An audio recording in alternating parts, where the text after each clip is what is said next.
group. Yeah. Can I solo in C sharp minor? I mean, not as good as I can in C, but...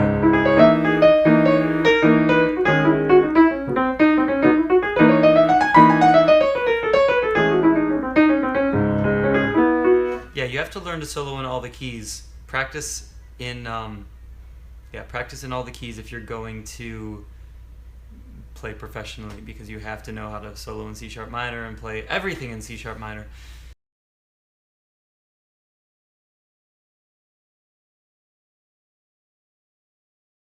Okay, sorry about that. All right, we're good.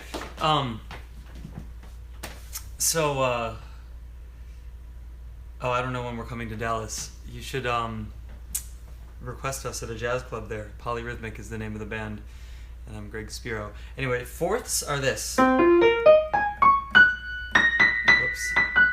It's called a fourth because it's the fourth whole step up. I can turn my volume off. So one, if this is one, and you're in the diatonic scale, C major scale, it's 1, 2, 3, 4. Okay? So then if you're in the F major scale, because you landed on F, now it's 1, 2, 3, 4 up there. And if you're in the B flat major scale, it's 1, 2, 3, 4. So when you comp using fourths, which McCoy Tyner does, or did, it's this style that is very angular, and these are all fourths. That's a fourth. It's stacked fourths. So that's a fourth, that's a fourth, that's a fourth, and that's a fourth. It's this open sound, and the reason it sounds so open is it's an upside down fifth, and a fifth on the overtone scale is the closest to an octave that you can get. So if you vibrate a string, the first overtone that you hear is an octave, and the second that you hear is an octave plus a fifth. So if you compress that into one octave, it's actually a fourth. And that's why it sounds so consonant. It's not dissonant. Yeah. So tips for beginner jazz pianists and soloists: get your basics down. Don't try to do the complicated stuff yet. You need to learn. You start from the beginning and stack, so you have all the bricks that are the foundation of what you need to learn, and then you build from there. So make sure you know your scales: the major, Mixolydian, Dorian, Aeolian, Phrygian, and Locrian. Make sure you know all the scales and all the keys, and then learn to comp for people, which I've got a video on. If you look up the 42-minute video, I think that explains some comping as well. But I have some other videos on comping.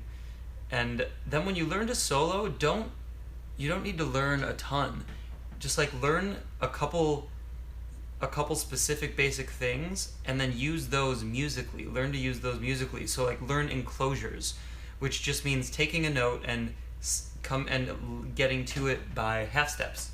So if I'm doing a 2-5-1 and I want to enclose the third, so I'd be on, let's say 2-5-1 in C. Start with a D minor, right? So to enclose the third, this is the third, right? The F is the third in D minor, so 1, 2, 3. If I want to enclose it, if this is a half step and this is a half step away. So if a way that you can do that is like start a whole step, enclose it with the half step on the other side, and then you land on the note. That's a very tiny piece. However, if you use that and build upon it, you expand upon it. So let's enclose the third of every single chord in the 2-5-1.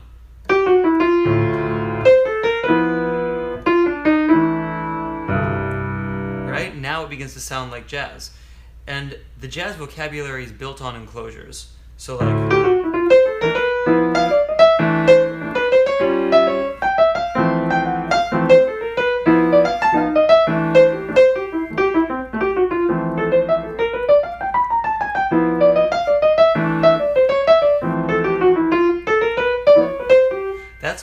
just enclosing different notes in the chord tone, either the 1, the 3, or the 5, and then you can build a jazz solo off of that.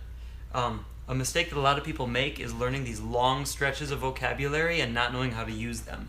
So then you just end up playing a bunch of scales and a bunch of licks that make no sense together. So you have to learn the building blocks. Enclosures are one of the main building blocks of jazz licks. Okay, cool. I feel like that probably answered your question. Let's go on to another one.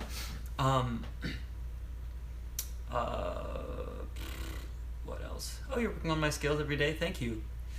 Ooh, My One and Only Love. That's a beautiful one. How does that go again?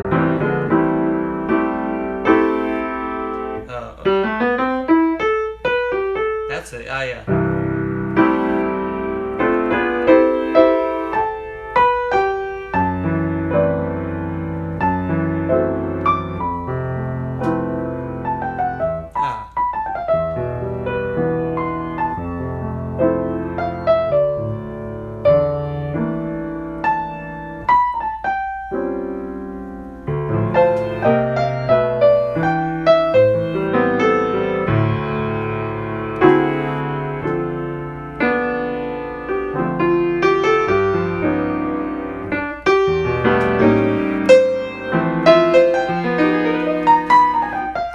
Shouldn't try to play songs that I'm just trying to remember from a long time ago, because I haven't played that in forever. Probably just played it at a jazz song at a jam session. Anyway, okay, well, okay, you've got blues, Dorian, minors. What else? Do you have Mixolydian?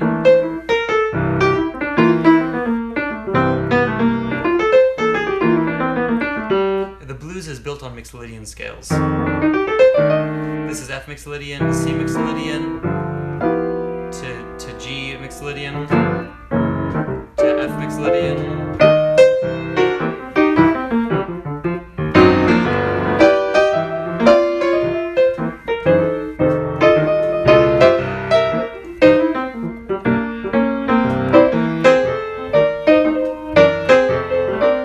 That's all Mixolydian stuff, so make sure you know Mixolydian scales. Oh yeah, and this will be uploaded to the channel. I mean, I think all of these automatically save.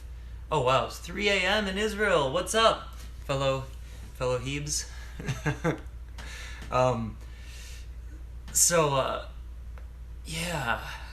This will be uploaded to the YouTube channel.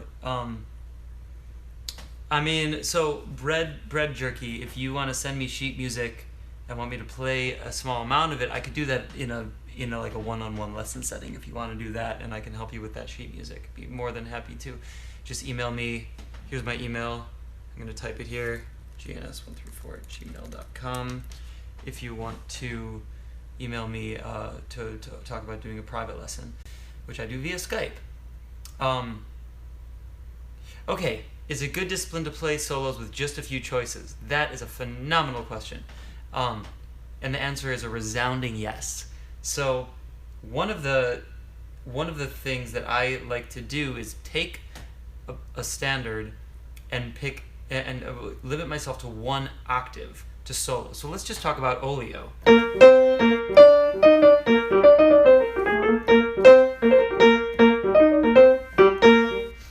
You know the head. So it's just like.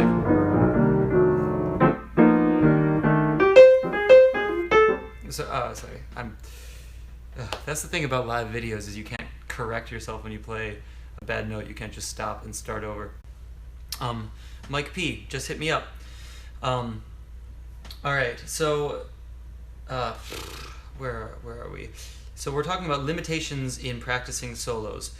There's an so I'm giving myself an octave from the 5th to the 5th. So we're in B flat, and you have the 5 here and the 5 here. Challenge yourself to not deviate out of there, and you will be forced to think about the musicality of what you're playing. So turn that. Okay. All right, I have to leave in 5 minutes, by the way. But that's an incredible exercise to just do that. You can do it on any tune, like Stella by Starlight is in B flat also. So if you're soloing over that.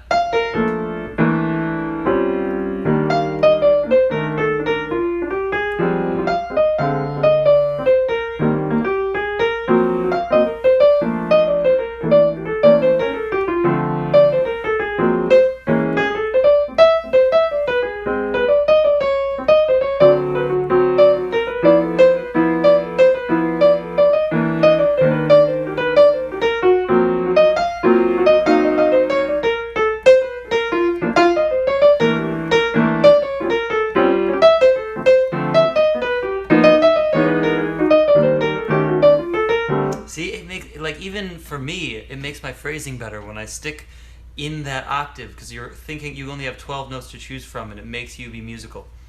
Okay. Right. Hey, Lush Flex, you made it. Yes, you did. Sorry I have to leave. It's earlier than I thought. By the way, is that a good... How do I announce this to you guys when I'm going to be doing these? Well, I put a little thing on my feed. Did you see that? Let me know if you saw it. Oh wow, Jacob Collier. I was actually just hanging out with him at North Sea Jazz Fest. Wait, was it North Sea? Where was I just recently? Yeah, it was North Sea Jazz Fest. A few weeks ago I played there, and Jacob and I were kind of shooting the shit, talking about things that we want to do to study percussion and study rhythm. Anyway, he's brilliant musician. But I'll have to talk about his playing on a different session, because that is a deep, long thing. Alright, any tips about how to go outside D Dorian while improvising on So What? Yeah, here's a good basic... yeah, you have to transcribe. But that's only one element of it, but definitely transcribe. Anyway, so D Dorian. So you got...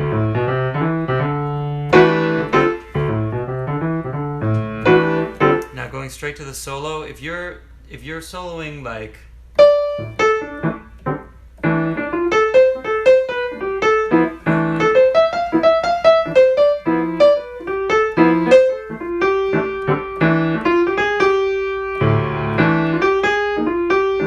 Alright, so I just got to a point, and I'm gonna tell you where my next thought is. I just went I did a blues lick that was, heard that blues lick and noticed where I was on the piano, and realized that what I just played actually had to do with the F minor scale. Now, the way that computes in my head is I see these three notes, and then I see the F Dorian scale. So if you wanted to then go outside the changes, because that lick that you just played was in both D Dorian and D blues and F Dorian, now you can go outside in F and do ideas in F Dorian. Right? So that was quick. But what I did was I went up the F Dorian scale. Well, F minor really, just F minor pentatonic. It's easier if you stay in pentatonic because it's more clear. And then resolve it in D. And reference the thing that you did at the beginning. See how that gives you consistency and a thread to like spin out on and then come back? So you're like...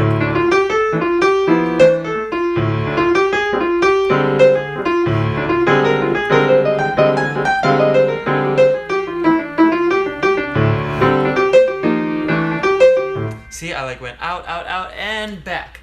And kept the same motivic content. Different direction in a different key, and then brought it home. If you wanted to go even further out, you can look at the pattern that you have just created. So you did D Dorian, then you did F Dorian. Now that's a minor third up. Why don't you go another minor third up if you want to go even more out, and then back down to D, right? So let's try that.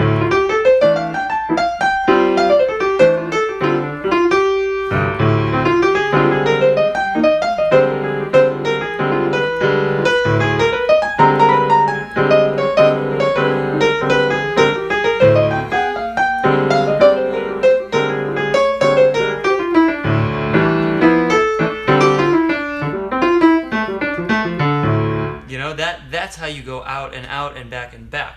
Now another thing, and I have to go in just a second, I'm sorry, but this is a really interesting subject to me. You can keep going if you want. Thanks, El Otmonani. If that's how you pronounce your name. I appreciate that. So another cool thing is a good piece of information to have is the minor major scale based on the flat 6 of any key is in line with all of the extension tones of the 5 that lead you back to the 1. So if you are in D Dorian, the scale that leads you back to the 1 with all of the upper extensions of A7 is actually B flat minor major 7. So if I'm going to go out to F and then out to A flat, notice now I'm only a whole step away from B flat, and I could actually use that B flat minor major scale to superimposed over the A to lead back to the 1 instead of going back down the diminished pattern. So that would sound like this.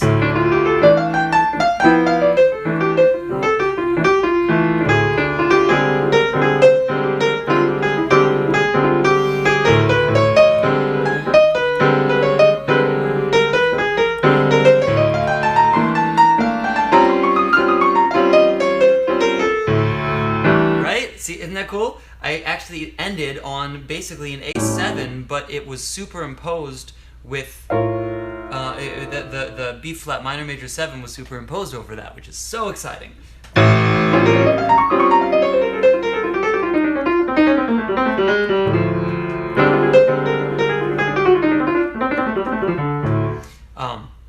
And that's how you can play outside over So What. That's actually probably the most interesting part of this lesson. So thank you for asking that. Who was it who asked that? Oh, that was El Otmani. Yeah, so thank you for asking that, and I gotta end this because I've gotta go. Hey, what's up, Brent?